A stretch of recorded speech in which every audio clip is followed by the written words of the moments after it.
What's up, my people? Welcome to another episode of Let's Chop It Up with Ron C. My guest today is Kisha Waver, also known on social media as Kisha Marie. Thank you for being my guest today. Thank you. Thank you for having me. You're welcome. Gratitude. You're welcome. Thank you. So I want you to introduce yourself to the public. Tell them about yourself and where you're from. Okay, so I'm Kisha Marie. I go by Kisha Marie on social media. I'm from Cincinnati, Ohio, born and raised in Lincoln Heights, Zone 15. Okay, Shout out to Zone 15. Shout out to Zone 15. Born and raised. And I am a hairstylist, and now I am an author and an entrepreneur.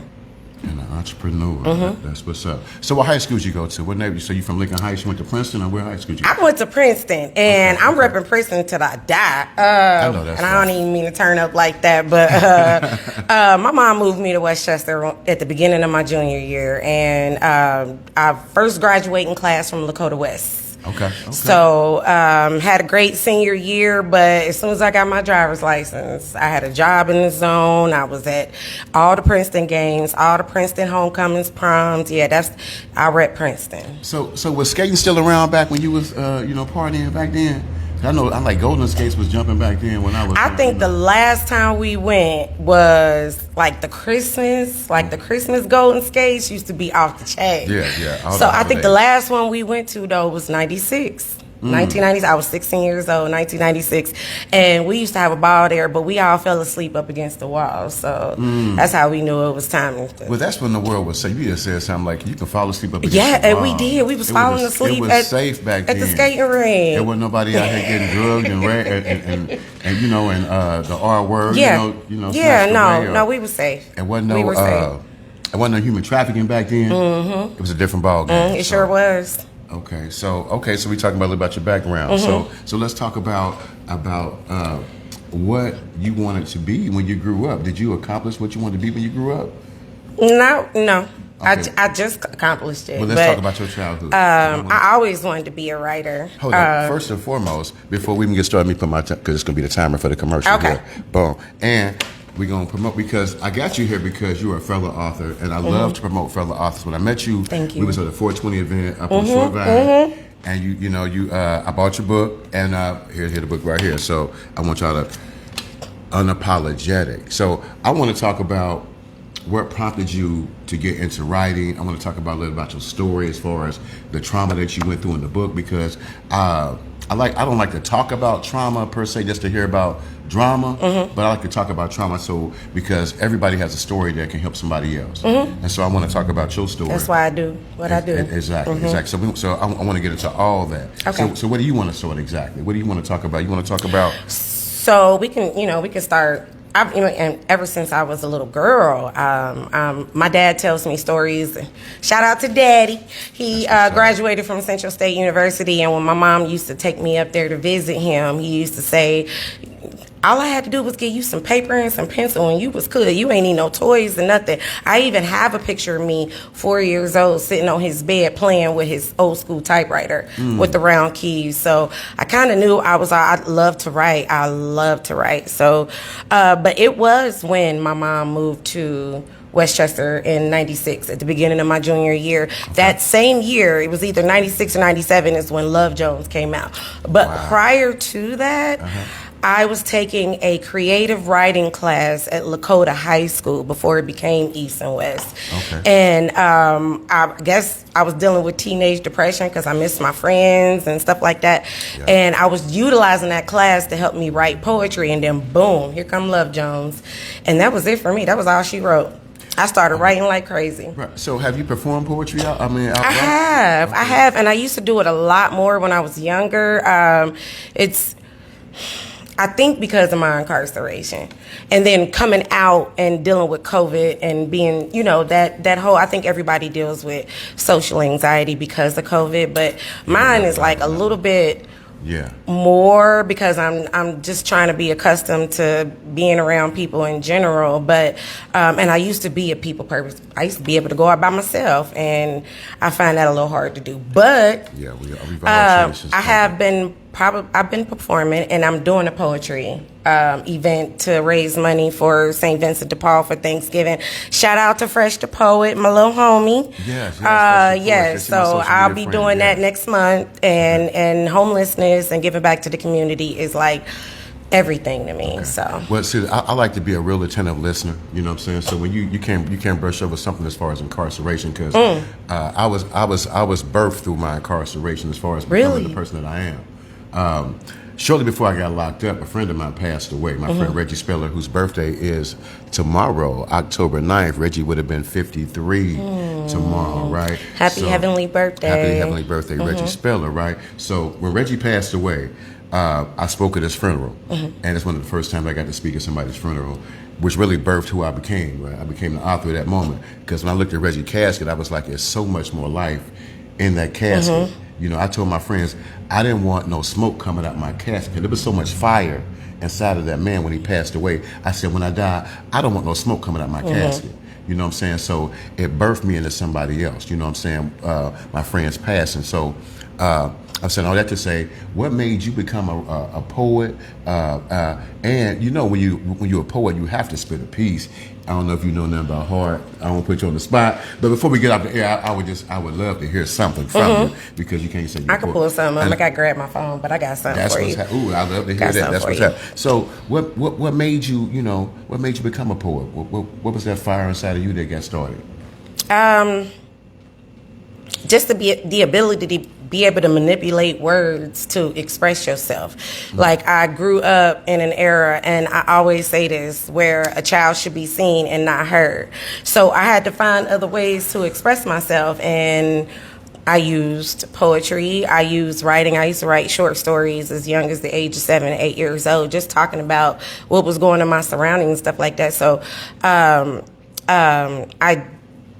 poetry birthed in me. First of all, I was blessed with that gift when I was in my mother's womb, obviously, because you know what I mean? Like, even before I knew how to talk or write or anything, I was already loving the activity you do with a piece of paper and a pencil or a typewriter. So, but it was just my ability to express myself. I've always wanted to express myself, and that was very hard to do growing up in the 80s and the early 90s. Well, it's crazy that you touch on that, because why did they suppress us so much when we're doing that time frame? Now it's a time of expression. Everybody, we're giving people like, please express yourself. Whatever you're going through, let's talk about it. But back when I was coming up, when we were coming up, it was like, shh, hush. Whatever you're going, I'm not gonna hear what goes on in my house stays in my house. That whole thing. I feel like that's a generational thing, and it comes from our ancestors, and it was just something that was passed down from us to us from generation to generation. And I could go down a whole rabbit hole with you right now and say that slavery and the government, they intended it to be that way. I mean, it was intentional. So I think that's a lot of the reason, like, why the black man couldn't be the man of the household, because he had to answer to who? You know what I mean? So he lost respect in that aspect because of that, but then they just continued to tear him down. And after a while, nobody wanted to hear what a kid had to say. So, and like I said, it was created, like you said, it was created by design. But I think it was my generation, born in the early 80s, you know what I mean? Like, I go back and forth with, I don't know if it's Generation X or millennials, but we was like, no, we not going. Tell me everything. I know I was like that with my children. Yeah. Tell me everything. And I was a little bit overprotective with my kids, barely letting them go outside and play like my generation did, because I didn't trust people because of the things that I had been through. So I'd always ask my kids questions. Please tell me. To this day, they express themselves to me, and I don't always like what they hear, but the floor is always open to that. You know what? And I love how parents parent nowadays, because back then it was like, boy, just shut up and do what I say. You know what I'm saying? And now when kids ask questions, they really want to know why. They're not just being smart. Because back in my generation, we took it as being smart, Alec. Why are you asking me a question? Like, but having that expression with your kids, having that communication is very important. And that's actually where you earn the highest respect from your children, when you communicate with them like that. Exactly. Not telling them what to do and telling them to shut up, or whooping them and telling them to shut up right after you just whooped them. Like none of that stuff. It's communicating with your children, and I'm, like I said in my last interview, I'm an advocate for that. Right. You know what? So my mama, she used to communicate like, I told your ass to sit your mouth. I'm like, Mom, it's hard. I heard it, but it was hard to hear it. Right. I would have. I don't know if I even could have been parented like how kids are parented now. I don't know if I would have been receptive. Maybe I was a rougher generation, because nowadays you have to be a little more softer with these kids. Because they're sensitive. Yeah, they're very sensitive. I feel like there's a difference between disciplining a child and abusing a child. You know what I mean? Yes, and so, like, I don't. If my mama was alive today, she would tell you Kisha was a good girl. I tried my very best to stay out of trouble, because I didn't like whoopings, getting hit in the same place on your butt over and over again. No. And I didn't like punishments. Plus, I didn't like not getting along with people. I was very nonviolent, wanted to get along with everybody. So, my brother, on the other hand, right, was a whole nother ball game. And I'm like, and then I would see him get in trouble, and I'd be like, nope, I'm not going. But I definitely feel like communicating with your children, but also disciplining them is always, you know what I mean, the best relationship to have with your children, because you gotta let them know who's in charge, but you also have to know let them know I love you enough to listen to you. I love you enough to understand you. A lot of things, as parents, we have to understand that kids are not going to understand our discipline until years later. We have to enforce things. True. And you have to parent knowing that a child is not really going to understand what you're enforcing on them, or what you're instilling in them until years later, when they become a parent themselves. So I encourage all the parents to continue to parent, knowing that your kid ain't about to get that shit right now. Not right now. They ain't about to get it right now. So excuse my language. But I think every single one of us had told our parents before, Mama, you was right. Right. You told me this 15 years ago, but you was right. If so you got some kind of experience is the best teacher. Compassion in you, you should go back and tell your parent that. And if you haven't, please go back and do so. So how does somebody who doesn't like getting in trouble become incarcerated? I can't let that slide. So let's talk about that, because I alluded to that earlier when I started talking about my boy Reggie, and about how it birthed something to me as far as being a poet. But how does someone who doesn't like discipline, getting in trouble, don't even like whoopings, become in a situation that they become incarcerated? Life has a way of hardening you. You know what I mean? Life has a way of throwing, situations and circumstances your way where it actually hardened you. And I think by the time I was 31, 32, I was hardened. Like, I just didn't care anymore. Only people I cared about was my children. And what they say, let me cut you up, but the phrase "life be lifing." Yeah, and it definitely was at that time. I had lost everything for the second time in my life. I was in a homeless shelter again. I was, borrowing money. It was and if you read the book, at that time in my life, it was a very horrible situation.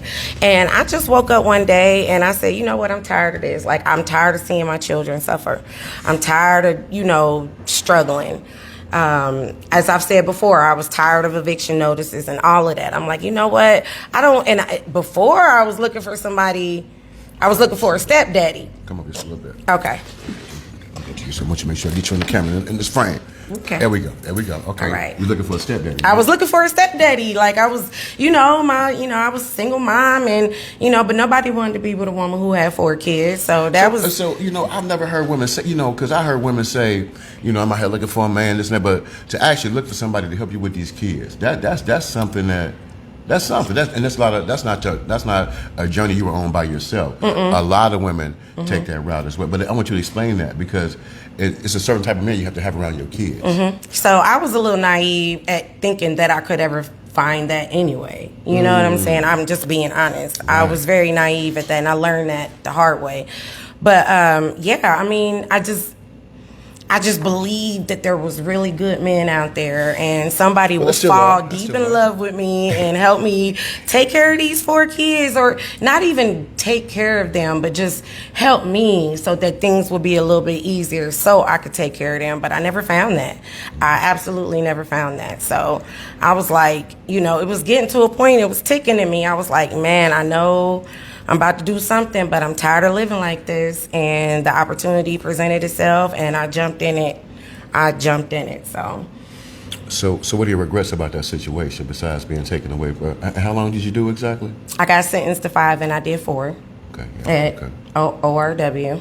Okay. Ohio Reformatory. Reformatory. Okay. Yeah, everybody know it as Marysville. So Right. yeah. Okay. Yeah, that's what I'm familiar with. Mm-hmm. Right. Okay. And so, how did that decision change your life, and how did that decision affect your life, and how did that decision affect your relationship with your kids? Before I even got caught, it was already starting to affect my relationship with my kids.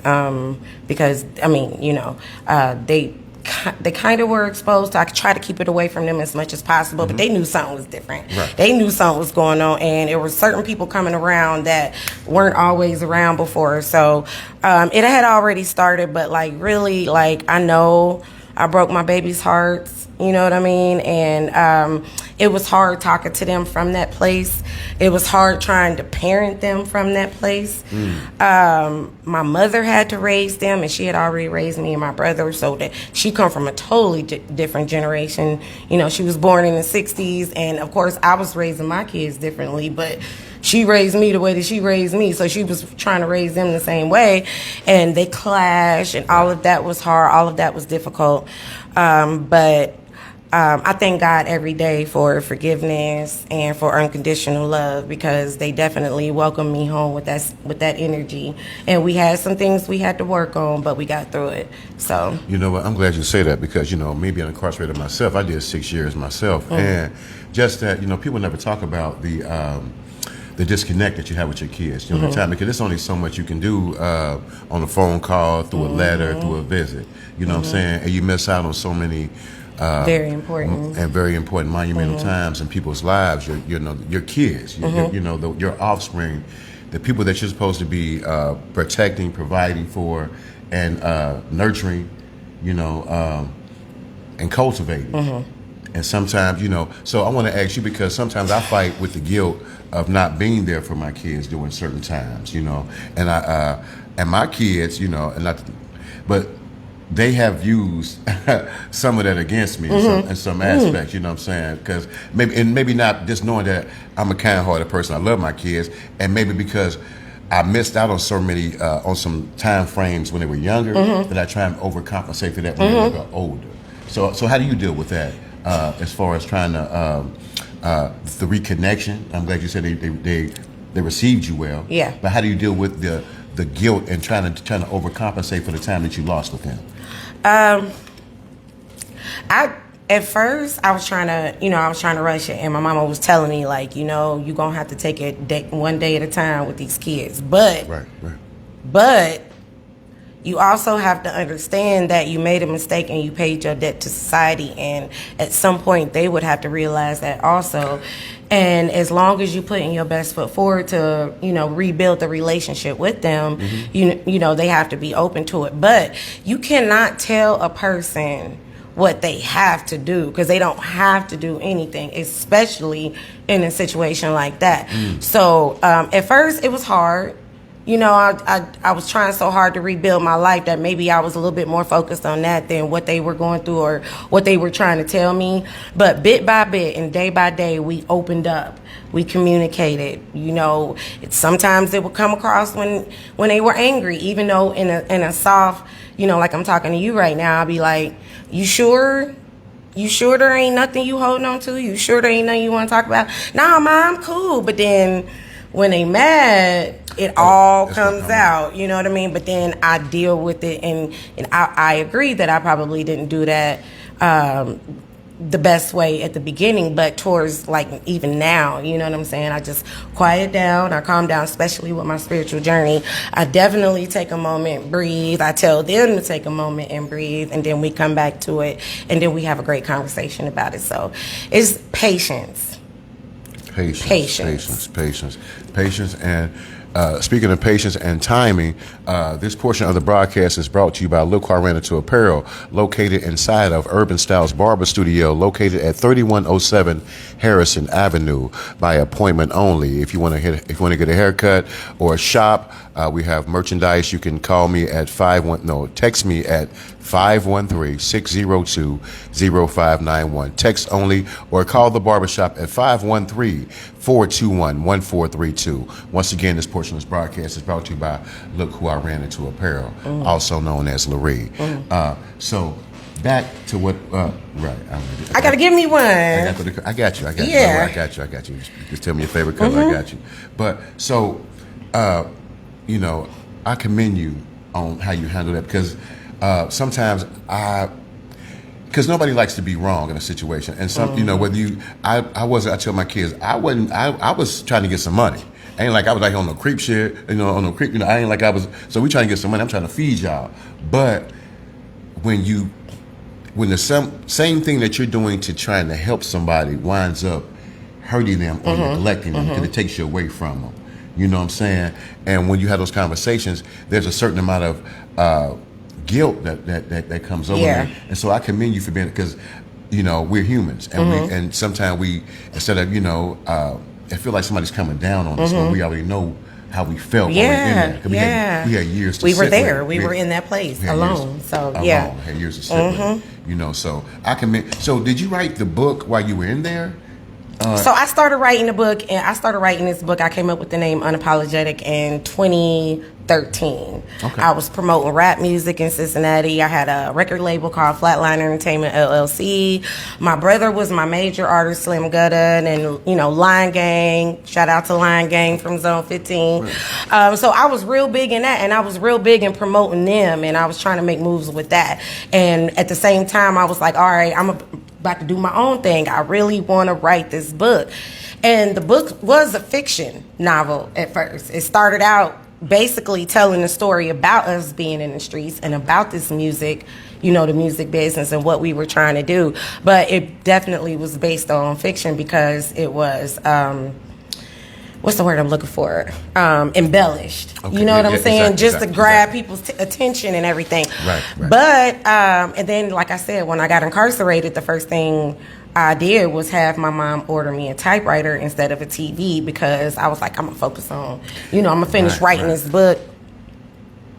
I had absolutely no inspiration in there. And when my mom, she had to empty out my house the day I got sentenced. So she had to empty my house, sell my furniture and everything. And she sold my living room suit. My laptop was under the pillow, and that had everything on it.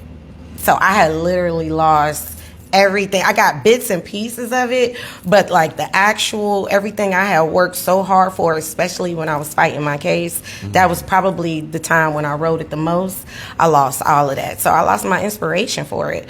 Absolutely did. I started writing poetry when I was in prison. I wrote poetry a lot when I was in prison, but it wasn't until I came home that I decided to go hard on the book. And before my mama passed, she kept telling me, finish that book. You're not supposed to write the same story. You got, now you supposed to tell a totally different story. Right. And my true story is just as good as any embellished story. Right. So I did just that. That's what's up. You know, and it's crazy to hear you tell similar situations that I've been through, you know, because there's a certain amount of I don't know what the word is I'm looking for, but when you get locked up and you have to depend on somebody else to move your belongings, to go through your things, and to pick and choose what they want to, you know what I'm saying? It's like, oh my God. And I got locked up a couple of times, so they're having to come over and start over with everything. I'm talking about, it's a journey that I commend anybody that's come home from a situation, you know, whether it be through a fire, whether it be through a natural disaster, whether it be through incarceration. But to come home and start over with absolutely nothing at an adult age, it feels terrible. It feels Absolutely. like a nuisance on somebody, feels like a bother on somebody, you know, just to be able to, I mean, because you're like, damn, all I got is what I got in this bag. Like what the, so I commend you on that. Yes. But the one thing that I will say that we have an unfair advantage on, the people that's been locked up, we have a laser focus. I've seen people that come home from a incarcerated situation that have excelled past people that have been out here in these streets that don't have, that have the distractions. See, when you come home and you focus and you feel like you got time, because you can't make up for lost time. Right.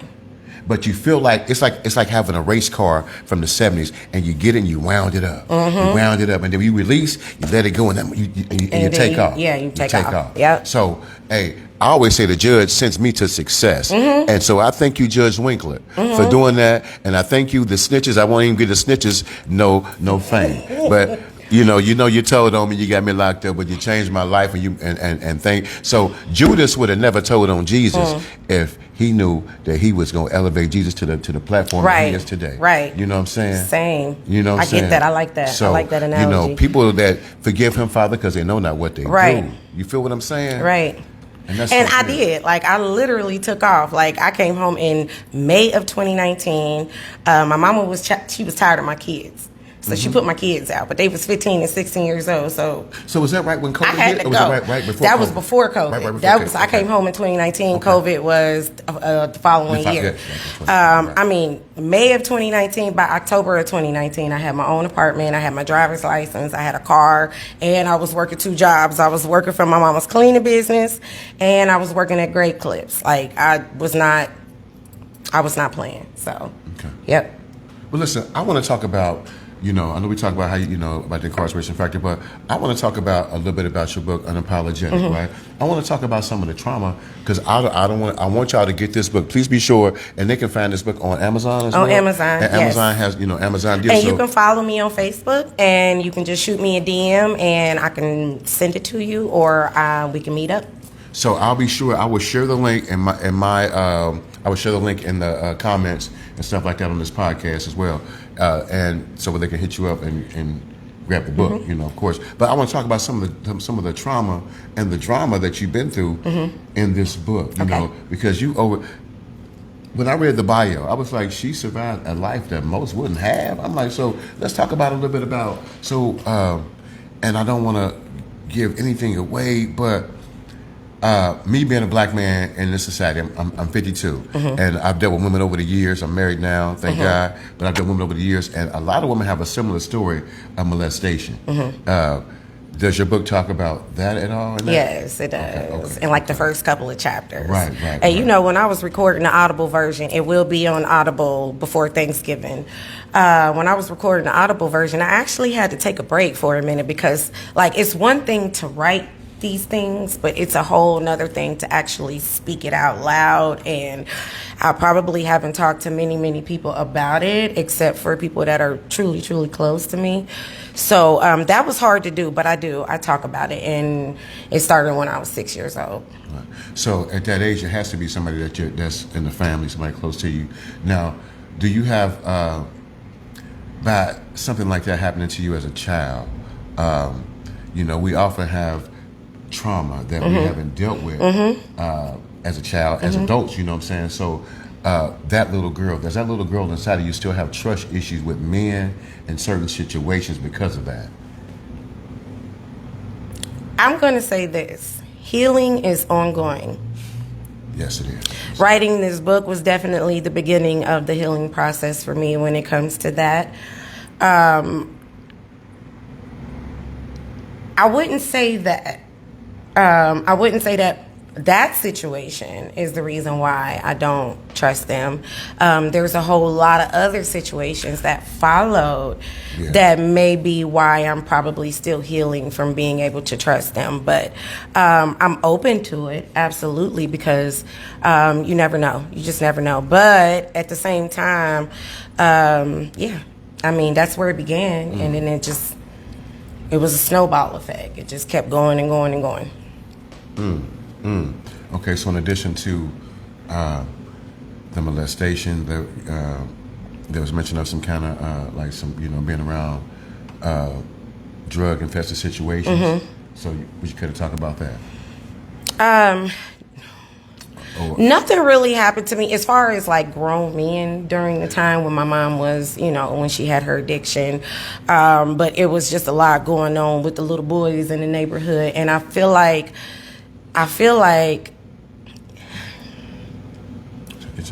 some things, like I realized through my healing process, but it's still hard to say out loud. But and when I was molested at the age of 6 years old, I think it over-sexualized me as a child, and that is definitely a thing. And so I felt like I wasn't getting the love and attention that I needed over here with everything that was going on in the world and the neighborhood and our home. So that attention with, and mind you, I didn't lose my virginity until I was 15 years old. But a lot happened as a child with that because it's crazy to say this, and I am currently working on healing my inner child. You know what I mean? I feel like sometimes as adults we got to reparent ourselves. Because of that, it was just a whole lot of things going on around me, and I definitely talk about that in my book, all the way up until my mom got her life together. You know what? As kids, and putting our trust in people, and being in vulnerable situations. You know what I'm saying? Knowing that, and then becoming a parent, did that make you? 1 second. Oh, 1 second. Can you hear me? Oh, you can hear it? Okay. All right. Yeah, I'm on the live though, so. Okay. That's my wife. I'm sorry, y'all. I had to take the call. That's my better half. Very important. Yes, and no matter what you're doing, you better. If Joe Montana can call his wife from the sideline while he playing Super Bowl games, I can answer the phone for my wife for a podcast. Right. So what were we saying again? Because she threw me off with that. I didn't mean to. She threw me off with the whole conversation with the wifey thing. I'm sorry, y'all. I forgot too. Oh my goodness. Okay, well we gonna get back.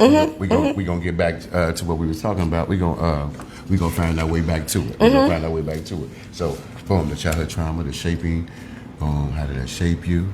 What about? Okay, listen. Oh yeah, you were talking about how like what I would do as a child. How that affected me being a parent of my children. That's why I was so overprotective. My apologies. Yeah. Right, but you have to be though. Because just as a father. And having daughter, being a father of female kids. Yes. I always, and then when I wasn't with their mother anymore, I just always was wondering about her decision making about the type of man that she would choose to have around my children. You know what I'm saying? It was just a different, because I don't know if women even take that into account. They thinking about don't have that type of dude around my kids, or don't have that dude around my. It ain't about so much of the jealousy thing. Like we can't be together, and I don't want nobody that's around my kids. But it's about the type of man you choose to be around your children, and nobody's going to tell you that they're a creep. And so you have to have discernment in a certain way. Yeah. And overprotectiveness is a way to have discernment, because if I can't tell for sure, I'm gonna make sure I'm gonna err on the side of caution. You know what I'm saying? So that's where the overprotectiveness come in. Yeah. And that's I commend you on that. For sure. Yeah, my ex-husband, my baby daddy, never had to worry about that. There was actually only one man that was around my children like that off and on for 13 years. And he was also my co-defendant. And the last man I'd ever been with in the last 11 years. But I dated, I messed around with men. I say like my mid to late 20s was like my whole phase. When I was looking, but I was meeting all the wrong ones. It would be like that's after called the first, the Jezebel spirit. Yeah. But after the first night, I would know. Right. And I would never see him again. Yes. So when did this transformation become, with this energy thing? You know what I'm saying? Because I feel the aura, I feel the energy. And when I first met you, I was like, this is a cool ass person right here. You know what I'm saying? Thank you. And when the opportunity presented itself for us to be on the show together, I said we're gonna do it. And when you reached out, I was like, well, we got football season. Right. I'm shutting it down. Right. But my Bengals ain't doing a thing, right? We not, and we still have bigger merchandise, and I'm still a fan. And hopefully Joe Flacco bring some kind of thing into the fold. But you know, I'm glad that we had a chance to connect, you know, on this level like this. You know, I want to ask you the question though: what advice would you give your younger self if you could talk to yourself? If you seen your younger self going through some things at the age where you're going through them, and you were in a convenience store, you were out somewhere and had opportunity to talk to your younger self, knowing what you're going through, what would you tell yourself? So in my spiritual journey, we do this thing. It's called shadow work, and you meditate sometime. Well, most of the time, it's during meditation that you discover who you truly are. It's your shadow self. It's the side of you that you don't reveal to the rest of the world. And I did that, and in doing that, I started doing meditations where I would actually meet up with my inner child, and in my favorite setting or whatever. And I would always. You know, she was very shy, which I was a very shy child, and but I would just remind her, like, I love you, and I have become the woman who would have protected you when, you know, if, you know, that kind of thing. And, you know, I'm sorry you're going through what you're going through. And, you know, I don't blame my mom. You know, I could go deep into that too, because I know why crack hit the streets of our neighborhoods as hard as it did. Because once again, like many, many, many times, they were trying to destroy us. And that one thing actually worked for a very long time. So, and there's a lot of us my age and, you know, younger and older that are still dealing with the remnants of that era. However, I don't fault her for it, but I would just remind myself, like, you know, like my mama used to always remind us, like, through through the struggle comes survival. Yes. You learn to survive through a struggle, no matter what your struggle is. That's how you learn to survive. So, you know, I actually wouldn't change a thing because of who I am today. I mean, everything that I went through. You know, maybe I would have just met my ex-husband and had 4 kids and left out. You know what I mean? You know what I'm saying? I'm out because I knew that was destiny. You know what I'm saying? And then went to college, got my degree, and did what I had to do so I wouldn't have to sell drugs and go to prison and take care of my kids. But other than that, I wouldn't change a thing because, like, it was everything happened as it was supposed to. It was supposed to. Everything, it feels, you know, everything is predestined. You know, so that's why we have these bouts of deja vu, because we know, you know, we've been here before. You know, the one thing that I do say that we all have these forks in the road in our decision making, where we could all go this way or that way, and maybe sometimes it pans out this way if we go this direction, and okay, but we went this way, so it panned out this way. You know what I'm saying? And so, you know, that's my take on that part, you know, about but, you know, the one thing that, if I could go back and I could talk to my younger self, I would just say, bro, be patient with yourself. You know what I'm saying? Like, life is a long journey.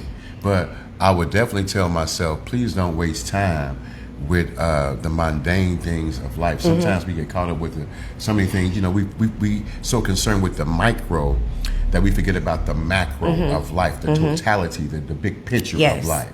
You know, we get caught up in these small situations that we think are so big that when we look back on certain situations, we're like, damn, that was just a fleeting moment in my life. You know what I'm saying? Yeah. So I always say, I put so much energy into and I shouldn't have, right? So if we could always live like, I always say, please live life in retrospect if you can. I mean, I came up in a TV, like an after-school TV special type, you know, generation, where we was, you know, conjunction, junction, Western function, and we was learning life lessons through TV shows. So I always say, you know, usually the person that you're looking at, like, it's just a friend, it's probably the person that you should be with, that's probably the person that you love, if it's opposite sex, of course, you know what I'm saying? And I always say that, you know, of course, do the right thing in all situations, because you never know who's paying attention. Right. You know what I'm saying? Right. Those life lessons like that. And don't be so stuck in your ways that you can't learn, or that you miss out on a moment thinking about, you know, you worry about something so mundane that you miss out on the totality of a moment. Mindfulness, present moment awareness, which is definitely something. It's an ongoing lesson, but it's definitely something that should be practiced every day. Should definitely be practiced. Okay. So let's flip this back over. And this portion of this broadcast is brought to you by Unapologetic by Nikisha Waver. Thank you. And you tell them again where you can get this book at. It's again. on Amazon right now. It will be on Audible and TikTok right before Thanksgiving. And then, like I said before, you can follow me on social media. It's Kisha Marie on Facebook and Kisha the Goddess on TikTok. And you just hit me up and I will either ship it to you or I can meet you somewhere, or you can visit me at my salon suite in Wyoming and pick up a copy. Okay, so let's talk. Okay, give them that information as well, because we want to help promote businesses as well. So if you're looking to get your some more promotion for the business, you want to give them that information, the number. So Styles by K Marie, previously She Cuts Hair, is located at 1250 Springfield Pike in Wyoming.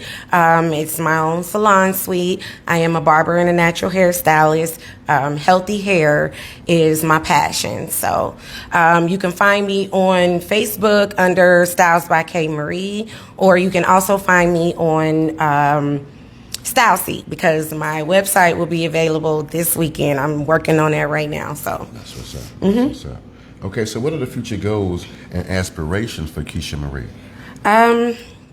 Is there a part 2 in the making with the book, or is there another? Is there like a poetry book coming out? My brother Slim Gutter will be home. Kalen Waver, aka Slim Gutter, will be home in June of 2026 after doing 11 years. Wow. All praise, glory, and honor to the Most High God.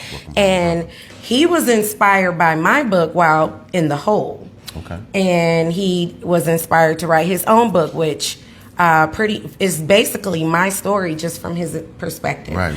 And that'll be released in June of 2026. So I'm going to continue to keep up with the momentum of my book as well as pushing his book. Okay. And then so he'll have that to look forward to when he gets home. So it's going to be up under your same publishing company? Yes. Okay. So yes, which is Flatline Entertainment, LLC. Okay, that's what's up. So, and then after that, right now, I have a 5-10 year plan, but I'm just kind of living it, day by day, because I never know what's going to happen with my book. I have big dreams for it, so I kind of want to see what happens with that. But I'm definitely working on a book of poetry, and definitely want to step out into the spoken word poetry scene a little bit more, just so people can know my talent, see my talent, feel my talent, and then maybe I'll start working on another book. That's what's up. That's what's up. So if you want to do a piece before we get off, I got a couple questions. I gotta pack them. This water got me. Woo. Right. Yes. Okay. Yes. Okay. Well, in closing, I want to ask you, because I want you to talk to a couple. I want you to speak to any little girls out there, any young woman that's going through any trauma right now, and going through a similar situation which you've been through, and you seeing what you can overcome and what they can become. What words of advice, what words of encouragement would you give these young ladies? So I like what you said when you said patience. Of course, patience is also one of those journeys that's ongoing, but always be patient with yourself. Always remember that God is love and God is grace and mercy. And as he has that for us, you need to have that for yourself.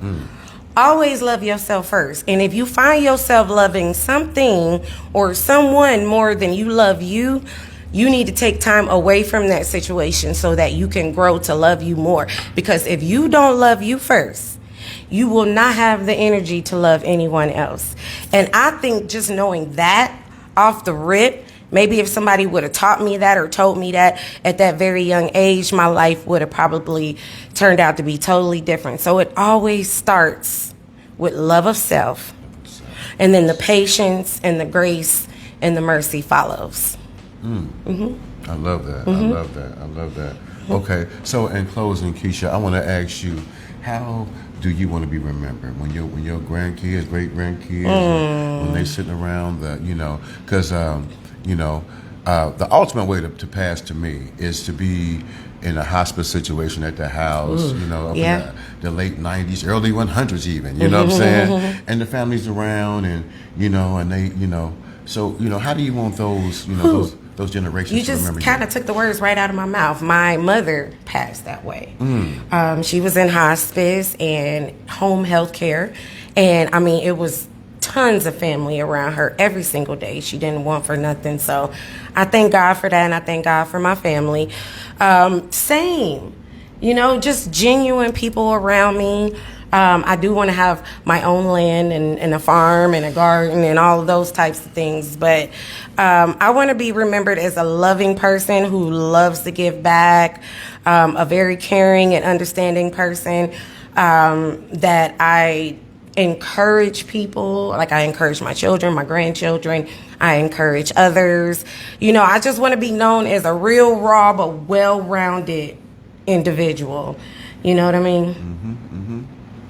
You know, when I look back on my life and I, you know, just asking those questions, it makes you think about how you want, you know, how you want to be remembered. And I always say, you know, in order to be remembered, you know, fondly, you have to live a life like that. Right. You know what I'm saying? So when we think about how we want to be remembered, how we want people to you know, to memorialize us when we pass away, we have to start living a life that's worth memorializing, that's worth remembering. Right. You know what I'm saying? And part of those things have started with your with your first effort here, Unapologetic. So this right here is is copywritten and trademarked, and this is part of your legacy that you're gonna leave behind for your youth. Yes. Something that when your great grandkids and your great grand, when they be looking back, you're gonna be the reference point. Yes. And that means everything to me. That's everything, you know. to me. When I got my first shipment of my books, my grandbaby Chloe she was more excited than I was. Like, I have a video that I shared, and my baby was so happy. So, yes, ultimately, that's wealth to me. Right. Oh, that is truly wealth to me. My family being proud of me, my children, my grandchildren being proud of me, and me being able to leave a legacy to pass on to them like my mother left me. That's wealth to me. That is true, wealth. That is true, wealth. That is, you know, and I always say, you know, and the one thing about books and artwork and anything like that, music, it don't truly appreciate until you pass away. Right. So you're going to leave some generational wealth when you're that's, you know, that's truly generational wealth. Yes. So Kisha Marie, Nikisha Waver, I want to thank you again. The Thank author you. of Unapologetic. Thank you for being my guest today. Yes. Thank you for sharing your story. Thank you very much. And if you want to be a guest on Look Who I'm Not Tripping, if you want to be a guest on Let's Chop It Up with Ron C, please hit me up in my inbox and we'll chop it up. You know what I'm saying? Thank you again, Miss Waver, Miss Kisha Marie. I will put the link in the bio, y'all, so please pick up her book, Unapologetic. Thank you. Thank you again. Peace. I wanted to spit my poem too, but this walker went right through me. I just got to use the bathroom real quick. Yeah, I don't want to.